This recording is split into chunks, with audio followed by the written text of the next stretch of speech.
যে আমরা নিশ্চয় ইন্ডিয়া না ভাই, আমরা ইন্ডিয়াতে না, আমরা বাংলাদেশে আছি। কি মনে হচ্ছে যে আমি ইন্ডিয়াতে অথবা চায়না, এটা তো মনে হচ্ছে নাকি? যে দেখেন কি পরিমাণ ফল।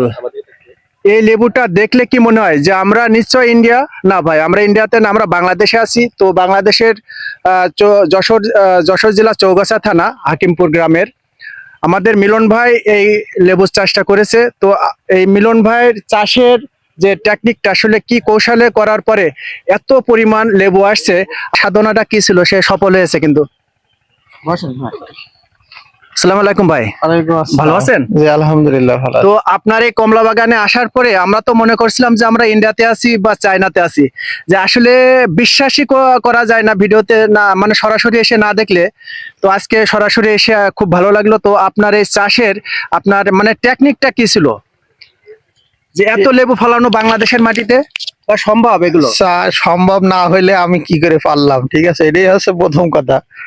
তো আসলে চাষ আপনার তো আসলেই নতুন কেউ চাষ করতে গেলে হয়তো এইভাবে নাও করতে পারবে, তবে তারা চাষ শিখবে অবশ্যই, কারণ এখানে অনেক কিছু শিকার আছে। লেবু গাছে আপনি সার দিলেই শুধু হবে না বা ওষুধ দিলেও হবে না, এখানে বেশ কিছু শিকার আছে, সেগুলো শিখতে পারলে অবশ্যই এর থেকেও আরো বেশি ফল নিয়ে আসা সম্ভব। আচ্ছা, মানে আপনার এই যারা নতুন উদ্যোগ নিতে যাচ্ছে বা যারা নতুন চাষ করতে যাচ্ছে, এদের জন্য কোনো টেকনিক আছে যে বা এখানে ক্লাস করার জন্য বা এখানে কোনো কোর্স করার জন্য কোনো আছে, জায়গা আছে? না, এই ধরনের কোনো কোর্স নাই।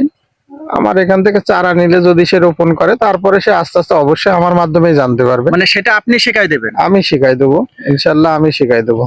তো শুনলেন মিলন ভাইয়ের মুখ থেকে, আপনারা যারা আগ্রহী এই কমলা লেবু চাষের, যে দেশের মাটিতে আসলে কমলা লেবু, এটা ভাবা একটা অনেক অনেক টাফ ব্যাপার মনে হয়ে যায়। তারপর যদি কেউ আগ্রহী হন আমাদের এই ভিডিওর মাধ্যমে, তো মিলন ভাইয়ের কাছ থেকে যারা চারা নেবেন, এই মিলন ভাইয়ের কাছ থেকে কিন্তু আপনারা টেকনিকটা শিখতে পারবেন।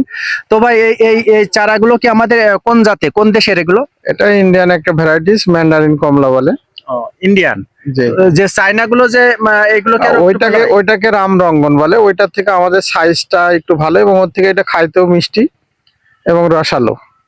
তো আপনার কাছ থেকে যারা চারা নিতে আসবে বা হচ্ছে চাষ করার জন্য হচ্ছে আগ্রহী, মানে তাদেরকে আপনি মাঠে যে সরজমিনে কি আপনি একটু হেল্প করবেন তাদের? হ্যাঁ, আমি সময় পাইলে তো অবশ্যই সরজমিনে যেও হেল্প করতে পারবো ইনশাল্লাহ। তো ভিডিওটা একটু বেশি বেশি শেয়ার করবেন। 64 জেলার মানুষ যেন এই কমলা চাষের আগ্রহী হয়। এবং আমার মিলন ভাই বাংলাদেশের যে কোনো জেলা থেকে আসেন না কেন, আমার মিলন ভাই সহযোগিতা মিলন ভাই করবে। মিলন ভাই মুখ থেকে কিন্তু নিজে বলেছে। মিলন ভাই কিন্তু এখন চারাও সরবরাহ করছে। তো আপনারা নিলে মিলন ভাইয়ের আমরা নাম্বারটা আমাদের স্ক্রিনের উপরে দিয়ে দেবো। তো আপনারা সরাসরি যোগাযোগ করে মিলন ভাইয়ের কাছে পরামর্শ নিয়ে এবং চারা নিয়ে আপনারা এই চাষটি করতে পারেন।